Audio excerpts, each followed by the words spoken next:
celebrations of Peter Ganz at 100. My name is Henrike Lähnemann. I'm professor of medieval German literature and linguistics. And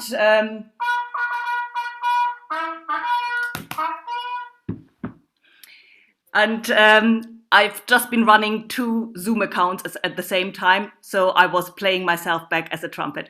I'm the successor of Nigel Palmer, who in turn is the successor of Peter Ganz. And we have been called together by Adam Ganz, the son of Peter Ganz, who has been organizing contributions from several of colleagues, friends, and other Germanists and medievalists. So I'll hand over to Adam now to introduce us to the whole celebration of Peter Ganz' life.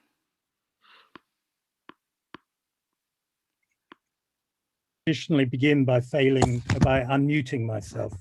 And I'd like to thank everyone who's contributing to this event tonight. And first of all, to my brother David for inspiring it, for Henrike for responding so generously and so swiftly to a proposal, and to everyone from Torch and particularly Tom Revel for kind of organizing us all and making what I hope will be a really wonderful event happen. Nigel has already commented that I'm wearing a sports jacket in tribute to my father, and somewhere in the distance I can hear a voice saying, Adam, you really should do something about your hair. In this case, I think I agree with him, but you know, it's difficult to do these days. When I was 14, my father taught me German. The school timetable meant that we had to choose between doing German and ancient Greek. And he was so horrified by kind of German, these cultures not being considered equal, that he said, do Greek at school and I'll teach you German. And he taught all of us German to some degree. And they were really some of the happiest times that I spent with him. He was a very good teacher. He was what they still called then a philologist, a lover of words, which still seems like a very wonderful thing to be. And I can hear him now to reproduce the kind of the sound in German. Don't think about Loch, but the first H in hue.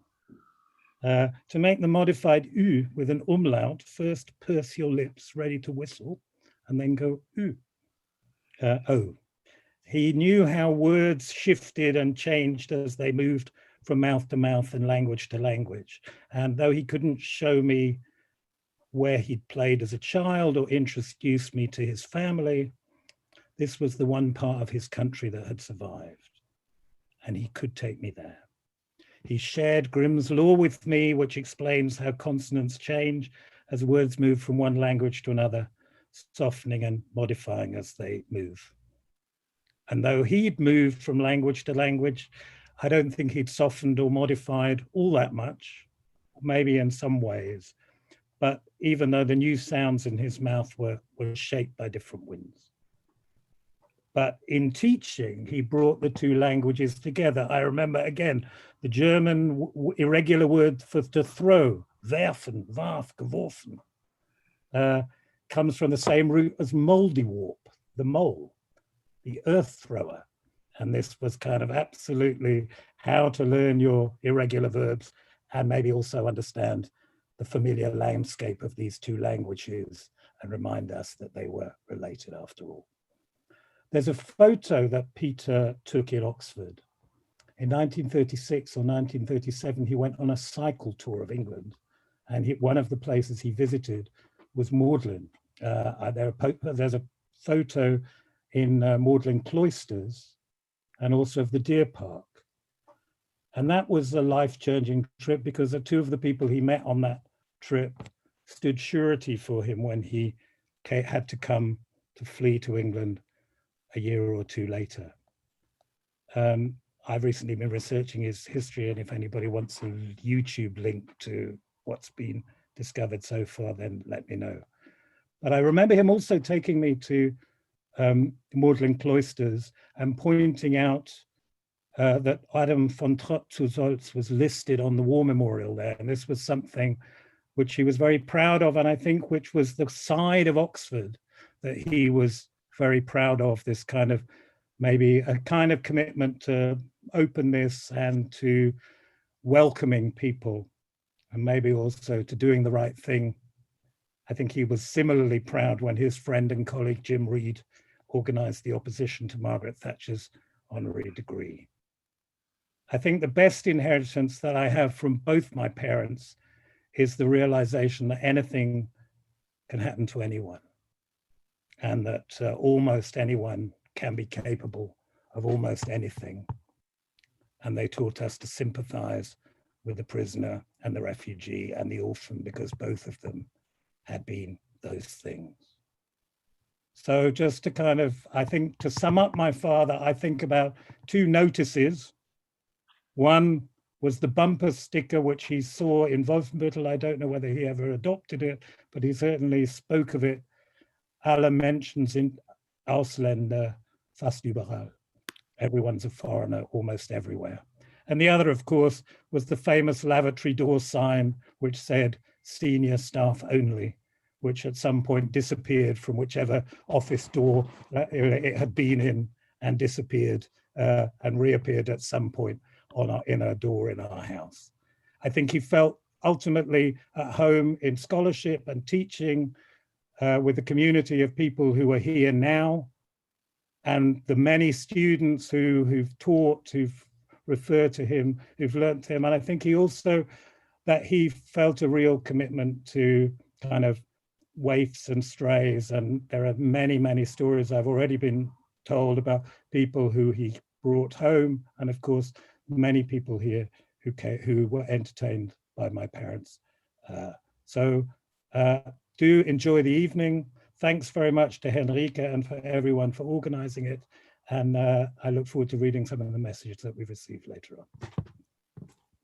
Thank you, Adam, for this personal introduction into the evening, which will now be followed by a contribution in dialogue between Nigel Palmer and myself, talking about Peter Ganz as a Germanist with a wide-ranging interest.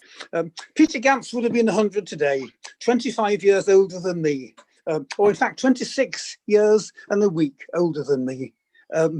He was Professor of German in Oxford, and the title of the post was only changed to German Medieval and Linguistic Studies after his retirement. He was first and foremost a scholar of German tout court, language, literature in German and Latin, German history, and Wissenschaftsgeschichte, and many other things. At the same time, he was a leader of the medieval German studies community in these islands. I don't think he would have liked to be pigeonholed as a medievalist. I want to commemorate Peter's breadth and depth of scholarship with some remarks about his article from 1994 on the subject of a set of 5 poems by Paul Celan, all based on the poet's experience of Brittany, a place I believe Peter was particularly fond of, as he was of the whole Celtic world. Its title is Thought aus Kanitfestan, although written in English. That is to say, let's put Kanitfestan, I don't understand, behind us. A reference not just to the principles of literary hermeneutics, but to the short story of that title by the Freiburg author Johann Peter Hebel from 1783, about a young apprentice who goes to Amsterdam, of all places. When the young man is bewildered in the foreign environment, he asks questions in German and only gets a response in Dutch, curiously enough. Kanitfestan, which he thinks must be the name of the dead man in a funeral procession. A bit of Gantsian hide and seek here, implicitly alluding to his own and Celan's situation as émigrés, as displaced people. The first footnote expresses Peter's thanks to his great friend Karl Bertau in Erlangen, his advisor on hermeneutics, to his colleague Julie Curtis, who was his advisor on Mandelstam, to Nicolette Mout, his advisor on everything, as well as to his colleague and one-time next-door neighbor, Ray Ockenden, his advisor on German poetry. Friendships played a huge part in Peter's life. One could say more about that. He dedicated his article of 1979 on Goethe's visit to the St. Rufus Kapelle at Bingen, to which Peter had cycled from Mainz as a boy, to another special friend, to Hans Fromm in Munich. Now, Fromm was Henrike Lähnemann's doctoral supervisor's own doctoral supervisor. It's a small world. The Ceylon article, a superb example of close reading, perhaps in the English style, elaborates a precise, scholarly, and yet intensely personal personal response to the poet's work. And it concludes as an exemplification of Peter's favourite hermeneutical principles, a favourite word of his, with a quotation taken from Schleiermacher, which I will translate. The vocabulary and the history of the period when an author lived constitutes the whole, as the basis of which his writings must be understood, as individual manifestations. And that whole is to be understood on the basis of those individual examples. Ceylon's whole is explored in the article. It rests on allusions to Peter's own literary world. The 5 poems he discusses are concerned with the fragility of the human condition, in which the poet rises above being a displaced expatriate from Romania, can move from love to hope to faith, can experience moments of healing and salvation, moments of release and liberation, can offer hope for the future of his child, if not for himself, and can achieve moments of happiness and numinous revelation through the Mozartian exorcisation of grief in the invocation of the Virgin Mary. Those are mostly quotations. This is not the Peter as he presented himself in the world on a daily basis or in the common room, but based on a reading of Ceylon in the context of his own reading experience. Peter's reading of Mandelstam, Proust, especially Proust, Xenophon, and classical tradition. In this respect, the article from 1994 is a period piece of literary criticism. The 5 poems that from the start, the 5 poems that form the set all begin in Brittany. Peter loved the Celtic world. The first is set in the Presqu'île de Kermouvin, the second at the quayside in Brest, the third before a Breton standing stone, a menhir, the fourth with a fragile bamboo hut built by a father for his son on the beach, and finally in an unnamed seaside village. The linguistic exactitude for which Peter demands precise literal interpretation as distinct from free association is evidenced in Ceylon's naming of 6 plants at Kermouvin, and finally a symbolic shellfish, a closed shell that will open. They are the common centenary, the alder, the beech, ferns, the cherry laurel, the palm tree, and then the date mussel, such as you might find on the seashore. Henrike, for the first stanza, please. Kermovan, du 1000 Güldenkrautsternchen, du Erle, du Buche, du Farn. Mit euch nahen geh ich ins Ferne, wir gehen dir, Heimat, ins Garn. Schwarz hängt die Kirschlorbeertraube beim bärtigen Palmenschaft. Ich liebe, ich hoffe, ich glaube. Die kleine Steindattel klafft.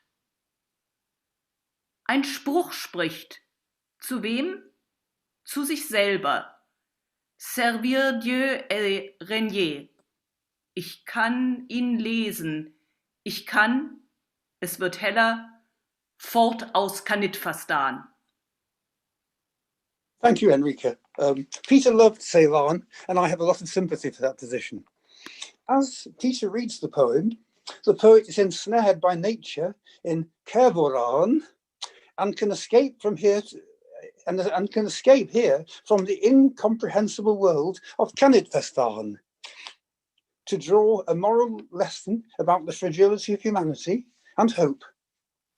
In what follows, he shows how each of the poems points to a similar escape, jumping through a ring of fire at the circus in Brest to perpetrate transitory experience, a moment of healing and salvation, underpinned by parallels in Proust, evidently a favourite author of both the poet and the interpreter, and then a personal moment when Ceylon addresses his son, expresses hope for the future of the child, if not for the father himself.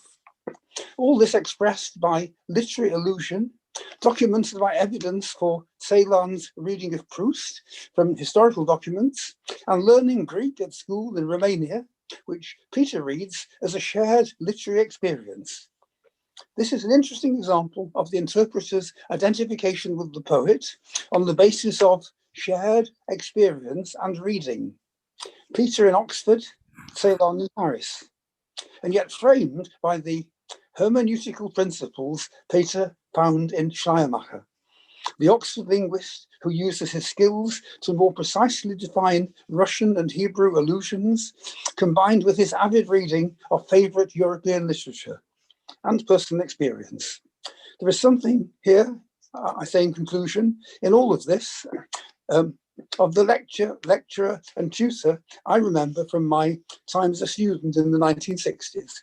I knew Peter as a student in his lectures, in tutorials. I knew him as a supervisee. I knew him then as a colleague and as a friend. It's remarkable that today there are so many of us still remember Peter Ganz. Thank you.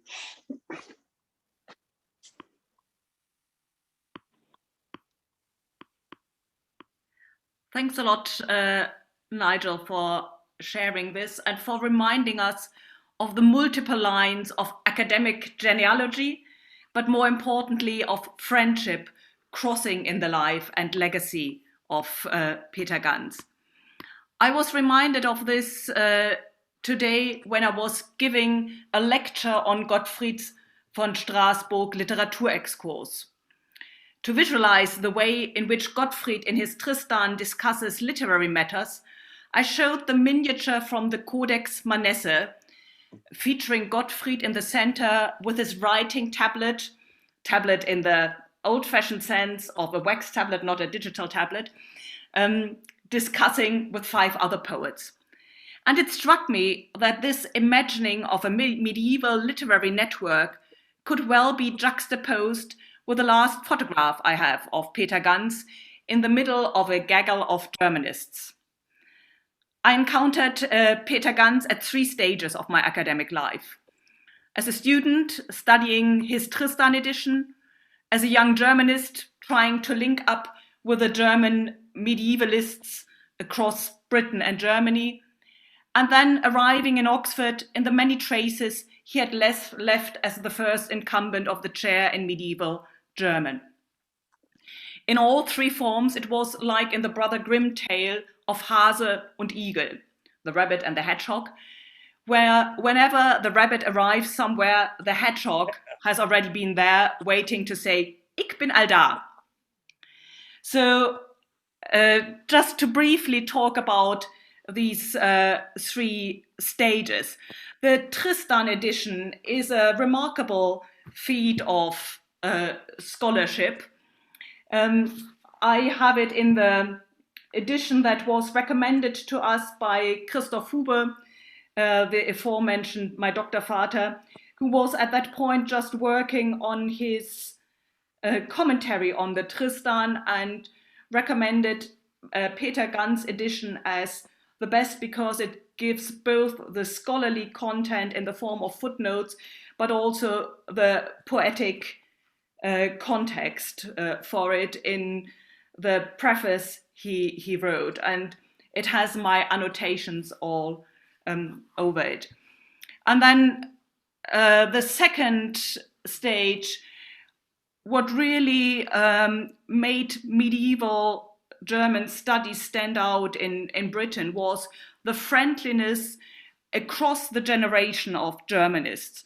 So it was a conference experience as you wouldn't find in Germany, where the established scholars talked to the doctoral students and to the early career people, and you can see some of it in this snapshot with Peter in the middle, surrounded by generations of Germanists. And then finally coming to Oxford, finding all these traditions that combined the best in German and English academic establishment, such as the form of the Oberseminar, which he imported into the Oxford system, a weekly meeting of medieval Germanists from the master students up to the chair, and incorporating all visiting academics and exploring every term something that is new to all of us. And this term, actually, we've been returning to Peter's edition of the Tristan, since we are looking at continuations of Gottfried's story. And just last week, we were reading again the Literaturexkurs. So I want to end with a quote from Peter's edition of this Literaturexkurs, which Gottfried says about Hartmann von Aue, but which I think can be applied to Peter himself. Hartmann der Auere, ahi, wie der du Meere beid Ussen und de Innen, mit Worten und mit Sinnen durchfärbet und durchzieret, wie mit Redde figieret der Aventüre meine, wie Luther und wie reine sinü kristallinen Wortelin beidü sind und irmer Mürsen sien. Sie kommend den Mann mit Sitten an, sie tuern sich nahend zur dem Mann und lirbend rechte Murte. Zwer Gurte redde ze Gurte und auch ze Rechte kann verstahn, der Murs dem Auere lahn, sin Schappel und sin Lord zwie. So, after the praise of the crystal clear words, I turn over to Nicolette Mout, who is going to explain a bit more about these mastery in word that Peter Ganz showed, not just with regard to medieval German, but also when studying other periods of literature and history. So over to Nicolette on Peter Ganz and Jakob Burckhardt. Thank you. When Peter Ganz was requested to write the entry on the historian Jakob Burckhardt for the Swiss Historical Lexicon, he felt honored. Burckhardt, who lived from 1818 to 1897, is famous as a highly innovative cultural historian, his best-known book being The Civilization of the Renaissance in Italy. It was published in 1860 and it's still in print in several languages. During his life, Burckhardt published 3 more books in which new ground was broken. He boldly defined his book on the age of Constantine the Great as a cultural, historical, comprehensive description, in German, kulturhistorische Gesamtschilderung. His second book, equally original in scope and purpose, combined the history of Italian art with a travel guide, hence the title, The Cicerone, 1855. His third book dealt with the history of architecture in Renaissance Italy. For most of his life, Burckhardt lived in his hometown, Basel, where his family belonged to the establishment. After his death, friends edited his last great work, the uncompleted History of Greek Civilization, and 2 volumes of essays. But the most important posthumous publication was undoubtedly a series of lectures edited by Burckhardt's nephew Jacob Ury. The book, published in 1905, became a lasting success with a title given by Ury, Weltgeschichtliche Betrachtungen. An English translation is still in print as Force and Freedom, Reflections on History. Burckhardt's fame grew during the 20th century. His collected works were published from 1929 onwards, the Gesamtausgabe. After the Second World War, Max Burckhardt edited 10 volumes of correspondence, and Werner wrote a biography in 7 volumes. To this day, secondary literature on Burckhardt is increasing. At the end of the 20th century, a new run of collected works was planned by the Jacob Burckhardt Foundation in Basel. In contrast to the former, it was set up as a critical edition. But long before the first volumes of this critical edition were printed, in 2000, Peter Ganz was editing, on the basis of material present in the Basel archives, the lectures which had been the foundation of Ury's Weltgeschichtliche Betrachtungen. For Peter Ganz, the key to understanding Burckhardt's unique historical method was to be found in these lectures, entitled by Burckhardt himself, About the Study of History. Burckhardt delivered a series of lectures more than once, rewriting it on the way. Student attendance varied between 22 and 36. Peter Ganz decided to give his edition the same title, Über das Studium der Geschichte, about the study of history. He brought the full force of his philological and historical skills to this task, and the book appeared in Munich in 1982. Ganz considered these lectures an attempt to solve the problems inherent to a narrative approach, as favored at the time by many historians, especially in Germany in the 19th century. Solving the problems through constructing a typological system of historical constants. In Burckhardt's view, unchanging human nature found itself in a dialectic interplay with 3 heterogeneous forces, what he called Potenzen: state, religion, and civilization. These forces were best to be studied while focusing on the reciprocal relationships. Moreover, Burckhardt analyzes the relations between the general and the particular as experienced by individuals, especially in times of crisis. Whatever repeats itself or stays constant or is typical is, according to Burckhardt, the organizing principle of history. Das sich wiederholende, konstante, typische, in German.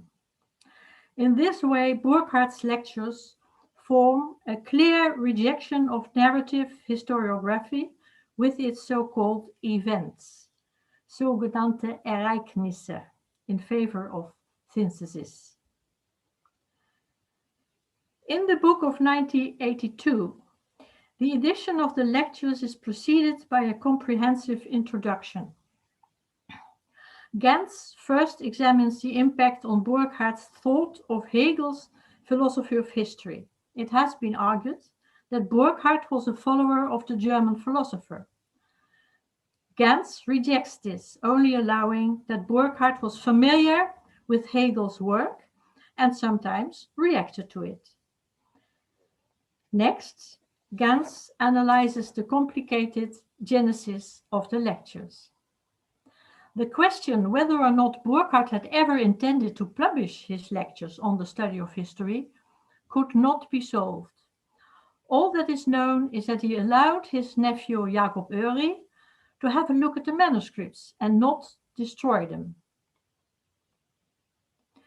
Ganz' edition was reprinted in volume 10 of the critical edition of Burckhardt's works, published in the year 2000 in abbreviated form. Ganz' commentary was reduced and the introduction of 1982 had been replaced by a concise editorial epilogue. His edition was followed in the book of 2000 by the text of Oehrich's Weltgeschichtliche Betrachtungen as published in 1905. But Ganz did add an edition of another lecture series to this volume 10, Burckhardt's Introduction to the Aesthetics of the Fine Arts, Einleitung in die Ästhetik der bildenden Künste. Burckhardt did not mean to offer a philosophy of art, but merely a morphology of the fine arts, as Ganz explains. Question: what attracted Peter Ganz to Jacob Burckhardt? A clue can perhaps be found in the short description of Burckhardt's life and personality in the Swiss Historical Lexicon. There, Ganz alludes to dedication to teaching, in which Burckhardt, in Burckhardt's own words, had found a true sense of happiness, ein wahres Gefühl von Glück. This would have resonated with Ganz, a committed teacher himself. In his inaugural lecture at Göttingen University in 1986, Ganz stressed the importance Burckhardt attached to teaching and helping students in what was then a small university in Basel.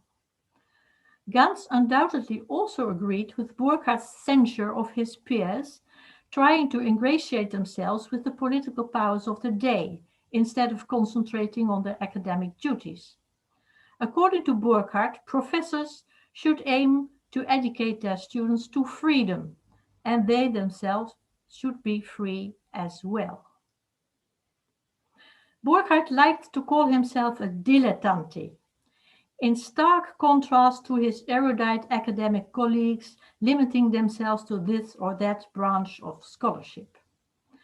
Peter Ganz appreciated the irony of this and loved to repeat Burckhardt's words, recorded by a former student, reminding him that he had mentioned the value of dilettantism in a lecture. "Did I?" said Burckhardt. "I will confess something to you, but do not give me away. I love scholarly pursuits, but not if they are rigidly constricted. But do not give me away." I had great problems translating this from German into English, and I didn't succeed, so I will give you the quotation in German as well. "Ich liebe das Wissenschaftliche, aber nicht das streng Wissenschaftliche, aber verraten Sie mich nicht." But there is more. Cultural history as practiced by Burckhardt tied in with Ganz' predilection for the study of language and literature in combination with historical investigations, as he made clear in his Oxford inaugural lecture on Jacob Grimm's conception of German studies, 1973. Ganz admired Burckhardt's imaginative and ironic language, in which he presented his rigorously constructed intellectual work to the reader or to the students attending lectures. At the same time, and this also appealed to Ganz, Burckhardt entertained a certain, I would say, melancholy apprehension about the historian's cognitive capacity. In Burckhardt's view, historians merely create fantasies in their reconstructions of the past, reconstructions that themselves are wont to become history in the eyes of a next generation of scholars. Peter Ganz took a deep dive into Burckhardt's personal life as well, as far as it was known from sources such as his correspondence, Kege's biography, and reminiscences of his students. When Ganz delivered his entry to the editors of the Swiss Historical Lexicon, rumor has it that they thought the mentioning of Burckhardt's love of cats too frivolous. Ganz resisted, arguing that according to Kege's biography, Burckhardt's last words were for his cat. And so the text still stands. Meow. Thank you.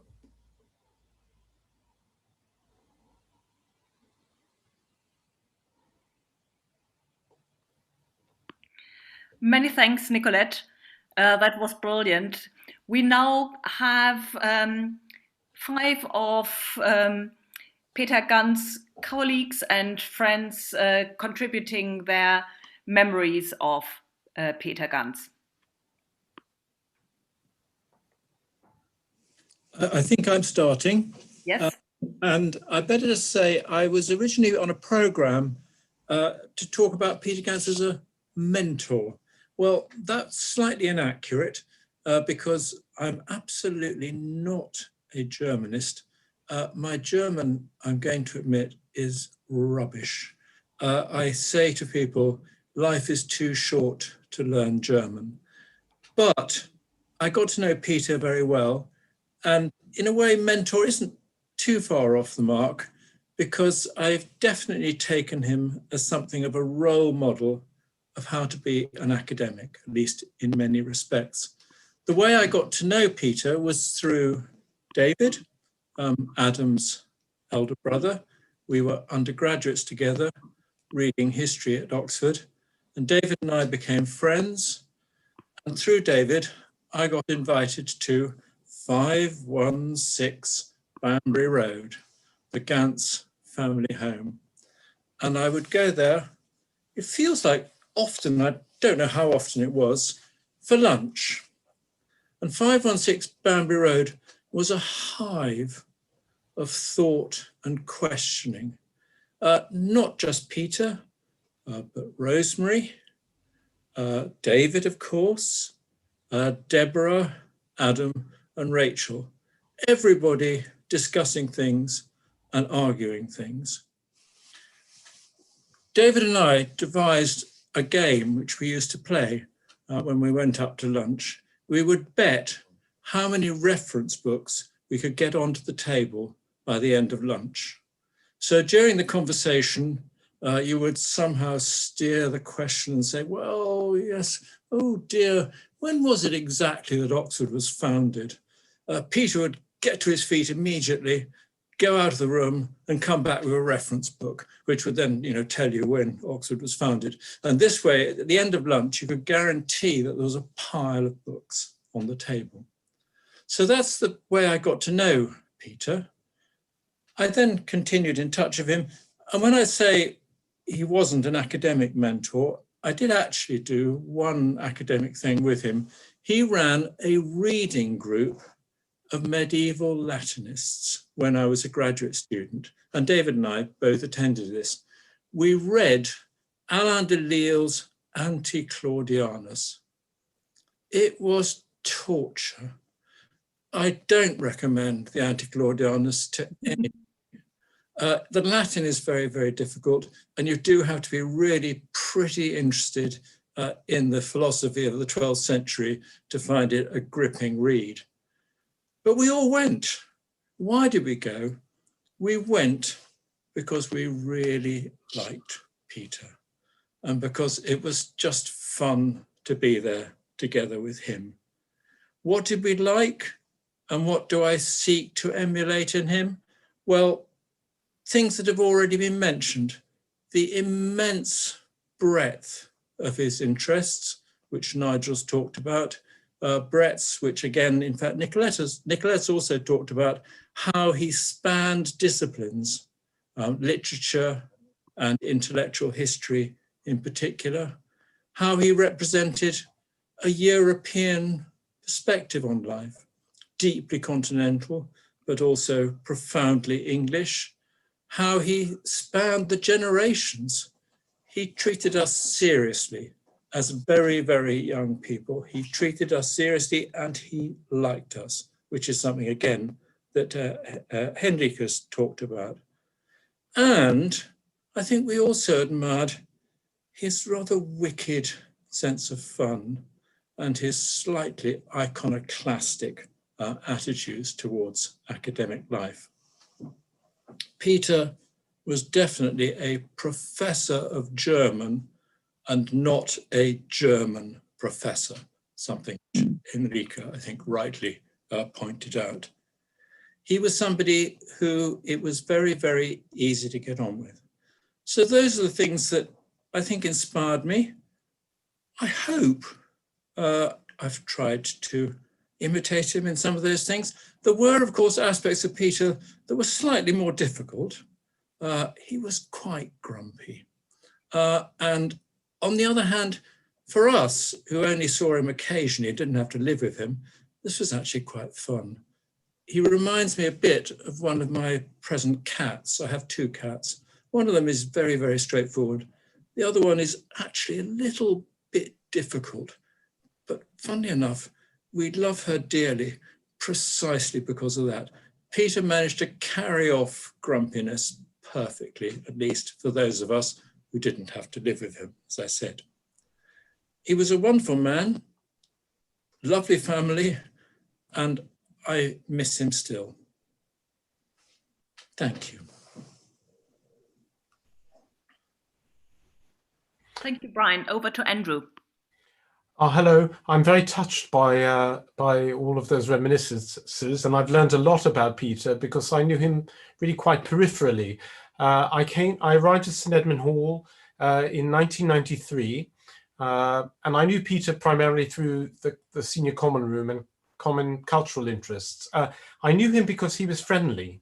The place was full of an older generation of rather crusty people, and you know, one might have thought initially that Peter was of their number, but anything but. He was terribly friendly. I still remember the way he stood or the way he sat, his hands on his lapels. He had a watch chain up there in the buttonhole, and he'd look at you through, you know, his bifocals or varifocals, and I could see the twinkle in his eye. And he made the common room a delightful place. So I was very grateful to him for breaking the ice, and he then extended his hospitality to me. I think by that time I was living in a college flat in Norham Gardens, and he lived round the corner just above Roger Bannister in Bardwell Road in a very nice flat. And on Sundays he'd bring me up and offer to share a meal and then suggest we might listen to some music together. And this became, if not a ritual, a fairly frequent occurrence. The menu was always the same, boiled sausages. He did his best. It wasn't gourmet, but it fed us. But the music was always delightful, and he was a great audiophile and loved classical music. And I'll end with so I think a lot of the memoirs of Peter have been about his helping students. I wasn't a student and he wasn't my mentor, but I felt as though he was teaching me a lot about Oxford and really just a lot about being human and intergenerational relations, as I didn't have any grandparents, so I appreciated him that way. But the emphasis on friends, the emphasis on being gentle. I'd heard he was difficult, but he was terribly gentle.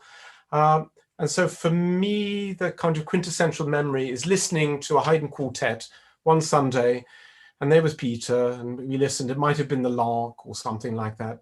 Very, very, very upbeat. And at the end, he looked up and he said, "Makes one think of death." And it was hard not to laugh together. So I'll turn over to other people, but I very much appreciated his warmth and humanity. Over to you, Nicholas. Hello. Well, I knew Peter when I was in the senior common room at St Edmund Hall. In those years, I was the French tutor. And although I saw Peter at dinner and lunch and so on, I mainly saw him at 11 o'clock for coffee.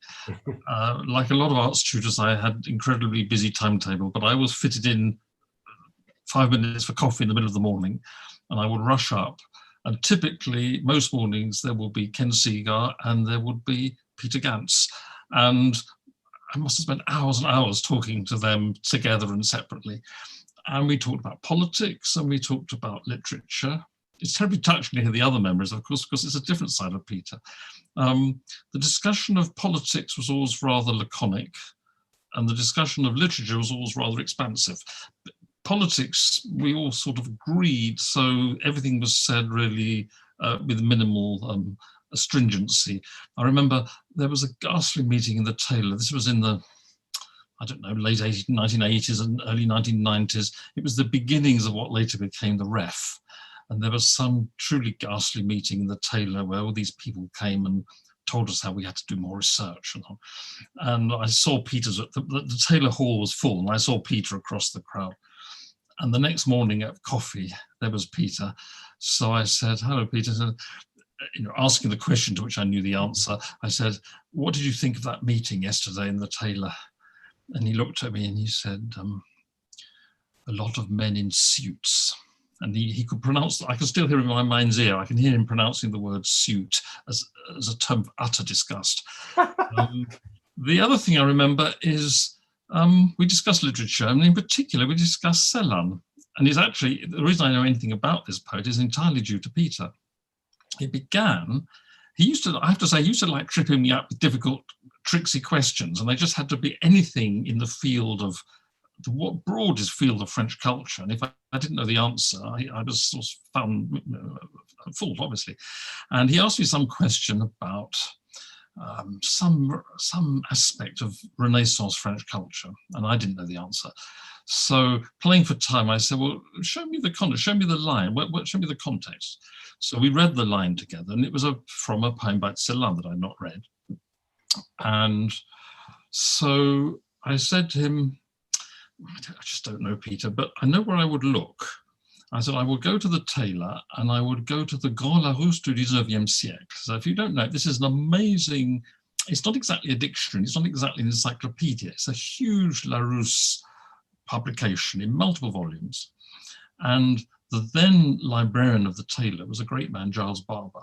And Giles had taught me as a graduate student that this was an amazing place to find recondite information. So much so that Giles had it on open access in room 2 of the Taylor. So I said to Peter, it's in room 2 of the Taylor on the right-hand side, second shelf, have a look there. So then I rushed back to my next tutorial. The next morning I went in for coffee again, as it was always, and there was Peter, and he said, thank you. And I said, why? And he said, I went to the Larousse du 19e siècle. It's wonderful. And it then became a bit of a fetish thing because he discovered a wonderful treasure trove of erudite information. And from that, we started reading this Celan poem together. And line by line, we went through it, and he explained things to me. Occasionally, I had the odd idea. And by the end of term, we'd actually read the poem together, not the one that Henrike quoted earlier. And that's, for me, a very happy memory. He was a wonderful colleague in Teddy Hall. And we miss him. We miss his presence in the common room. So happy birthday, Peter. Thank you, Nicholas. Over to Ray Ockenden, please. Hello. Everything about Peter's appearance and manner suggested the conservative, but of course, politically, he was certainly not that, and he had a radical aspect about him. Whenever discussion about reshaping finals examinations comes up again, I recall his suggestions for abbreviating the process, most notably the idea that he favoured that all undergraduates should be awarded a second-class degree. That would be equivalent to present today 2-1. Apart from many whose tutors felt that they needed examining to make sure they met this criterion, meanwhile, any students who wish to aim for something higher should also be examined in the usual way. Peter was always ready to step outside his given medievalist role. He was particularly interested, of course, in teaching. As Nicolette said, he was a committed teacher. And he was ready to work outside the medieval field. Notably, I think, and this is an aspect which I highlighted in my address at his memorial service, notably at those weekends in Middleton Stony, they were a kind of side path from the main road of his teaching and research work, but I believe one that had considerable significance, as well as reflecting many of Peter's qualities. Peter had discovered that a house where conferences for school children were regularly held was not being used during the middle weekend of our Hillary term. So he arranged to book it and a skeleton staff to provide meals, and advertised for a dozen or so undergraduates to travel in a corporate bus out into the Oxfordshire countryside in order to spend a couple of nights in the grounds of the estate at Middleton Stony. From Friday evening to Sunday tea time, a large number of papers prepared by the undergraduates concerning topics across the range of German literature were read and discussed. There was also time for social interaction and for long countryside walks, which Peter led, often exploring the William Kent Gardens at Rousham. David Constantine later on and I were both drawn into this venture as teachers, but the initiative and the driving force was always Peter's. For nearly 20 years, this February weekend occurred. And it's a matter of note that many Oxford students of German who were subsequently to take up academic posts around the country attended these weekends. Of local figures, I could mention Karen Leader, Tom Kuhn, Robert Villain. There are many others like Stephanie Bird at UCL, Joanna Catling at UEA, who took part in them and enjoyed them. And I've had letters from others who didn't become academics, they became novelists or translators, who remembered those Middleton Stony weekends as a high point of their time at Oxford. Peter himself enjoyed these weekends greatly, even though the papers that the undergraduates read out were very rarely on medieval topics, but of course his knowledge of literature was vast, and he was always ready with a sharp comment or question, even after he had appeared to be dozing during the paper in question.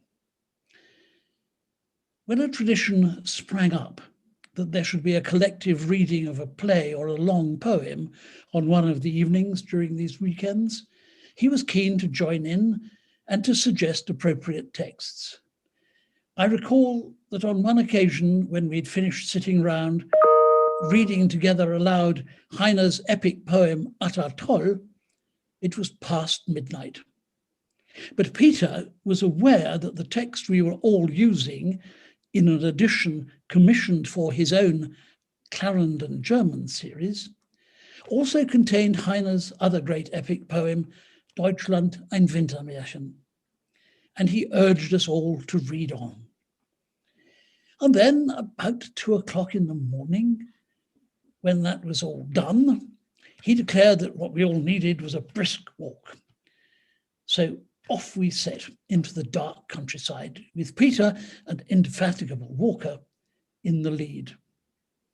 Peter liked ideas, he liked young people. And those weekends were, I think, a very rich and very characteristic achievement of his. Many thanks, Ray. And encouraging for me, I've just been reading out aloud Deutschland ein Wintermärchen with my students. Didn't know that I had this precedent by Peter Ganz. Now to the other Peter, over Peter Ghosh, who's... Thank you. I think, I have to confess, I think I'm a bit of an interloper in this group because, I mean, like Bryan, I'm not a Germanist, and unlike Bryan, I really didn't know Peter very much. I mean, I do in fact have some personal memories which I am going to share, but my perspective will be perhaps as much slightly of a broader kind or a slightly more detached kind, but I hope not irrelevant. My first personal memory of Peter was when I had just been appointed to the history faculty and I was lecturing on Burckhardt, on the Renaissance. And a report came back to me from a student reporting what Peter had said. And I quote, "It sounds as if the new lecturer can read German." And knowing exactly who he was, and I have to say, of course, I didn't know him personally at all, but what a formidable figure he was. I realized this was a very high compliment indeed, and that's why I've always remembered it. As I said, my personal contacts were very, very limited, but in fact, when I published the odd article on Burckhardt, it was symptomatic of his breadth of coverage and reading, that he was obviously, I didn't send it to him or anything, but he was instantly aware of this. And of course, he invited me round to lunch at Teddy Hall. And of course, that was an extremely pleasant and interesting experience, and of course, intellectually very sympathetic.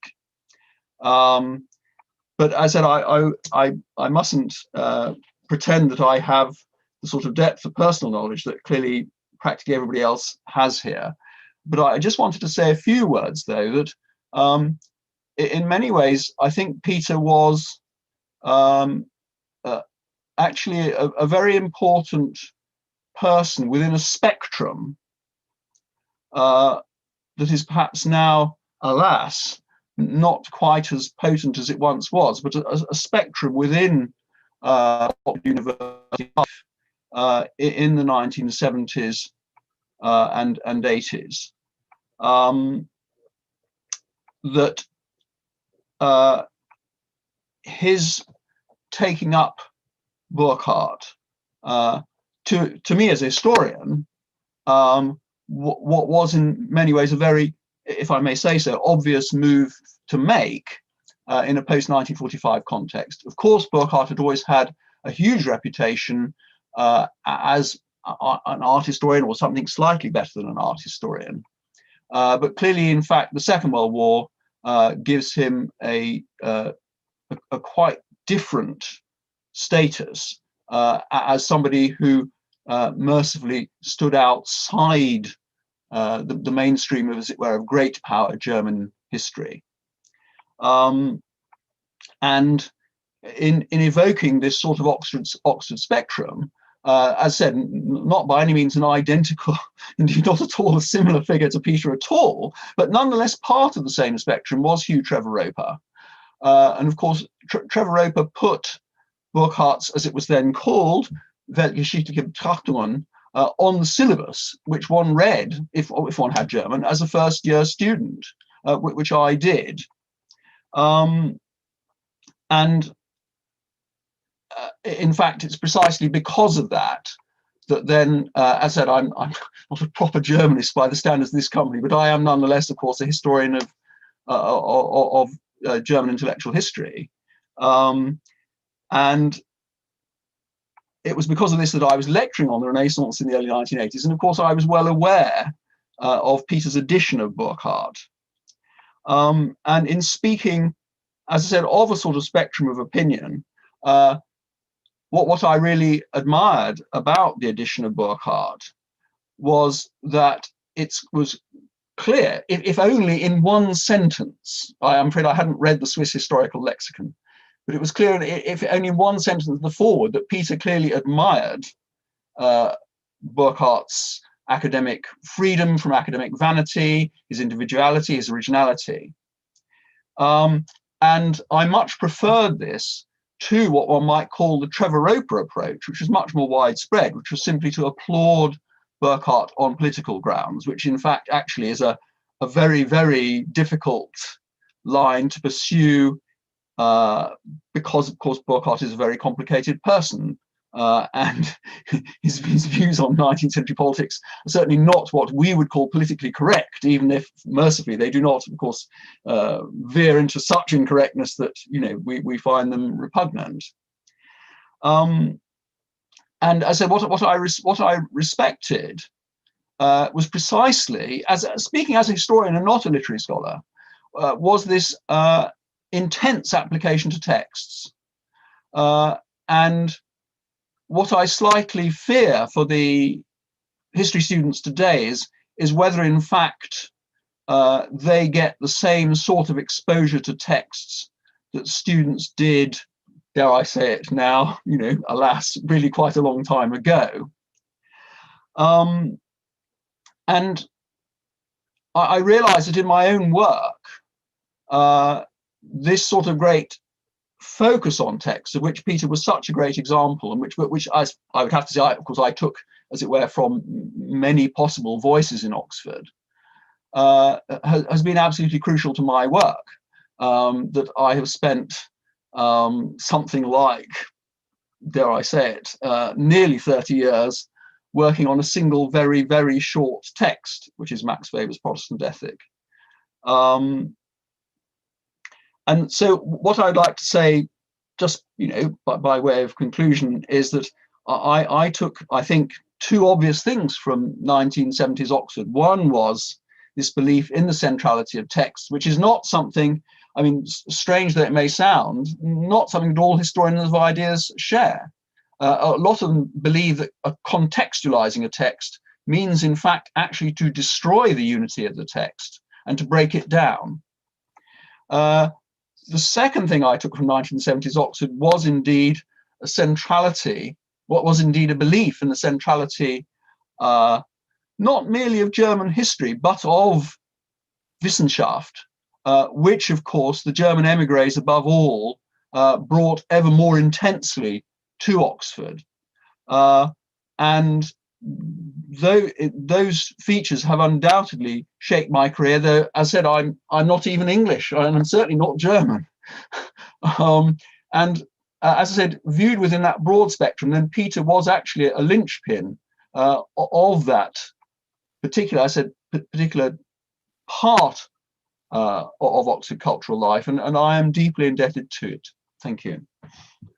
Thanks a lot, Peter. And I think it's wonderful to end with somebody who was drawn in by Peter's methods and personality, despite not being of this inner core circle of Germanists. We have a further gathering of tributes to Peter from a number of colleagues and friends, and I'm going to share some of these, and they will be read out by different voices. So I believe, David, you are reading out Alistair Minnis' tribute. Surely. Alistair Minnis, who's just retired as Professor of Medieval English in Yale. Here are a few words of tribute to the wonderful Peter Ganz. I first met Peter Ganz in 1971 in Oxford, introduced by my supervisor, Malcolm Parkes. He was extraordinarily supportive of the work of a young scholar who was seeking to make skeptical medievalists receptive to the concept of medieval literary theory and criticism. Indeed, Peter got published two of my earliest essays on that subject in the Beiträge zur Geschichte der deutschen Sprache und Literatur. There was no reason for these discussions to be of special appeal to Germanists. Peter was convinced that they would be of general interest, and so they appeared. On one occasion, I house sat for the Ganz family and have fond memories of consulting Peter's library together with the companionship of a very beautiful cat. Peter was a wonderfully humane and sensitive man, the very model of what a supportive senior medievalist should be. I'll never forget him and his faith in me. The good that men do lives after them. Thank you, David. A tribute from Martin Jones, retired colleague and medievalist at London. At King's College London. In my second year in Oxford, I had medieval high German tutorials with Peter. These were held in his home and ran from 12 noon to 1 p.m., after which he always invited me to stay for lunch. It was fascinating to see Peter in his family setting, as well as otherwise in the lecture hall.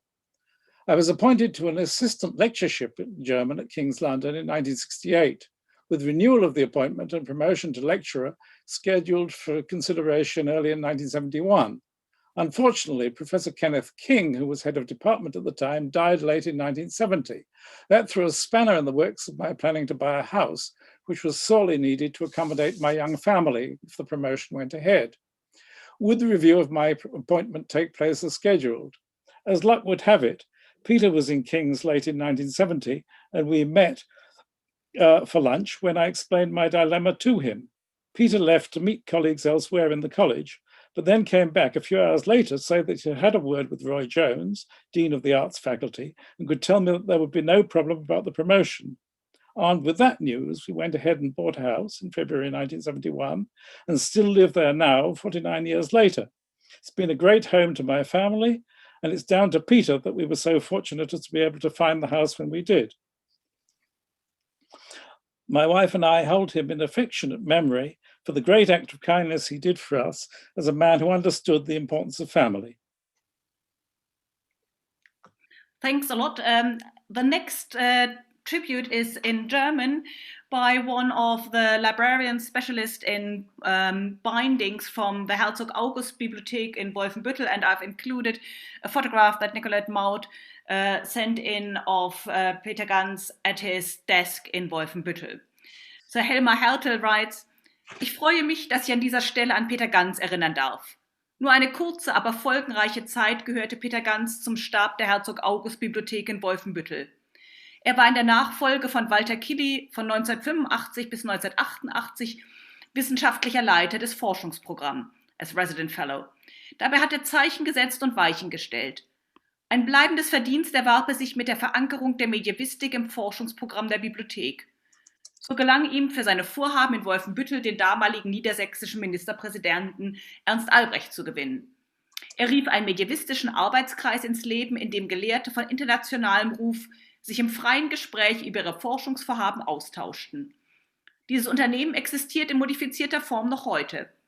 Erschließung der großen Handschriftenbestände der Bibliothek und auch die Rekonstruktion des mittelalterlichen Geisteslebens in Niedersachsen, insbesondere der bedeutenden alten Klosterbibliotheken des Landes, erfuhr durch ihn wesentliche Impulse.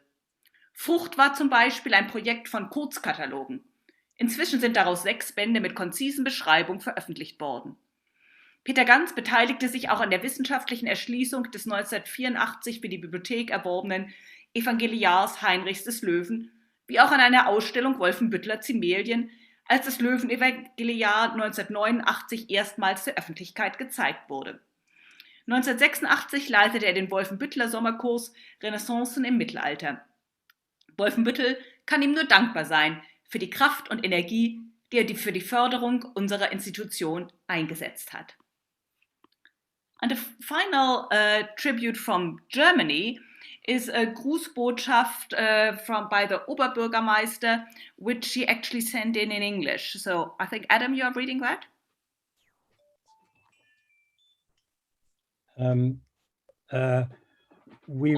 Yes, this is in my capacity as mayor of the city of Mainz, I wish to pay tribute to the 100th birthday of a special son of the city.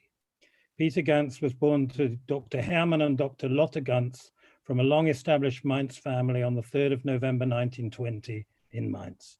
He went to school at the Schloss Gymnasium, which he was forced to leave at the age of 16 because of his Jewish ancestry. In November 1938, he spent 4 weeks in Buchenwald concentration camp. Fortunately, he was able to emigrate with his parents and brother. His grandfather, Felix Ganz, however, could not leave and was murdered in Auschwitz in 1944. We regret very deeply the grave injustice wrought on the Ganz family by their fellow citizens in Mainz, and are even more glad that after becoming Professor of German at the University of Oxford, Peter Ganz occasionally returned to his hometown, although we can only imagine how much effort that must have cost him. We also know how, despite all the sorrow, he felt closely connected to the Mainz of his childhood. We're delighted that a research project to discover the fate of Felix Ganz's art collection now exists at the University of Mainz, and that Adam Ganz is associated as a researcher. We greet and thank his family and friends at the University of Oxford who are remembering Peter Ganz and his family as significant figures in our city. Sincerely yours, Michael Ebling, Mayor of the state capital of Mainz. Many thanks, Adam, for bringing up this moving testimonial. I think there was also one by Ian McLean that came in. Are you also reading that, or is somebody else reading it? You are still muted, Adam. Yes, I will also read it. Somebody rang me just at the time. I'm not quite sure who that was. But yes, let me find it. While you are finding it, I might just read out a few comments that have come in via YouTube, confirming the enjoyment of the Middleton Stoney school children. So both Duncan Large and Annette Wolfing were commenting on experiencing what Ray Ockenden described as these seminars that took place under Peter's tutelage. And there have also been in the internal chat of the Zoom meeting some comments on the earlier account of looking for references in the encyclopedias, and that it's not completely correct what Bryan said. Rachel and David, do you want to against something on this account? Peter seldom fetched books for the table for himself, by himself. That's what his children were for. Yes. I mean, veneration should not go too far. He wouldn't have wanted that. I have to say that somehow it's interesting that all of us are accomplished Googlers, probably from having worked as a browser early in life, you know, somehow going out to fetch information and bringing it back is. I have now the Professor Ian McLean, who's at All Souls College and also the University of St Andrews, who he said, I first encountered Peter in the University German prose class in 1964-65. He was, as one might expect, extremely rigorous. I don't think anyone got a mark as high as beta the whole term. In 1972, I became his colleague in the Faculty of Modern Languages, albeit in a different sub-faculty. He left in 1985 to become the resident research fellow in the Herzog August Bibliothek. I had a 3-month visiting fellowship there in 1986 and was duly assigned to lodgings with one of the stern so-called Wolfenbütteler Witwen in an appropriated named street called Im Kalten Tale. Peter learned of my arrival and very generously offered to save me from suburban exile and accommodate me in his flat in the Neue Weg. He was a very generous and understanding host and included me in a number of his social engagements in the town, including one with the local British Regiment of Lancers, who were celebrating a military commemoration for the dignity and decorum of which Peter expressed great admiration. His affection for the military came as a surprise to me and extended even to his relations with his landlord, who'd been a soldier in the German army in the Second World War.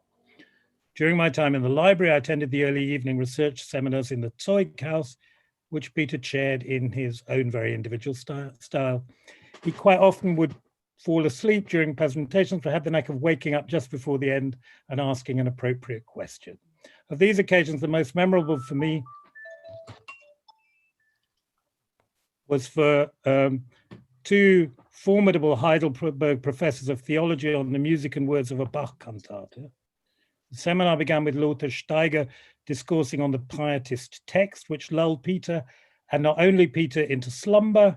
He then passed the baton to his wife, Renate, who was sitting on the other side. She was a lady who closely resembled Brünnhilde and had a voice to match.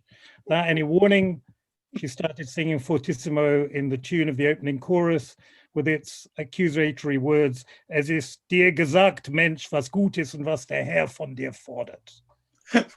People often use the phrase "he jumped out of his seat" metaphorically to indicate the effect of surprise. On this occasion, it was literally true of Peter. I believe that was the only time I saw him ever in a state of alarm.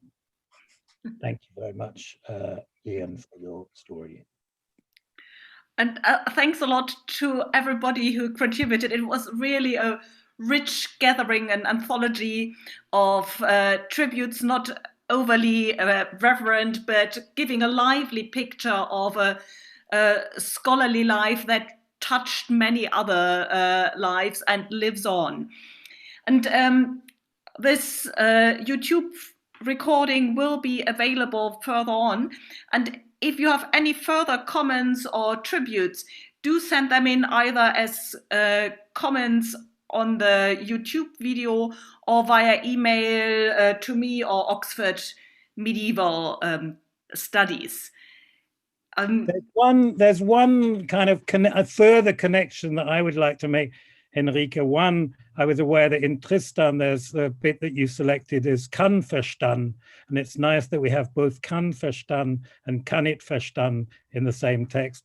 But I also wanted to bring up another reminiscence, because you talked about Grimm, Igel and Hase, yeah. and I'm sure Rachel and David, but certainly I remember vividly being told this story, and quite often told it when we were walking in ploughed fields, of how the hedgehog ran back and forth, or didn't run back and forth, the hedgehog and his wife. And also another Grimm story, which I remember, is going for walks with Peter in Blenheim Palace, and how this was connected with the Grimm story of the Frog Prince, and that the golden balls that the frog, had fallen into the water had been finished. There you can see them next time you go to Blenheim, that this was the palace built successfully from this story, and the golden balls are still there on the top of Blenheim Palace. So we have a fairy tale ending, und wenn sie nicht gestorben sind, dann leben sie noch heute. So wishing all of you well who listened, who contributed. Many thanks. I'll just blow the trumpet so that we have a nice auditory signal when we are editing the YouTube video. And goodbye. Many thanks. Thank you, everyone.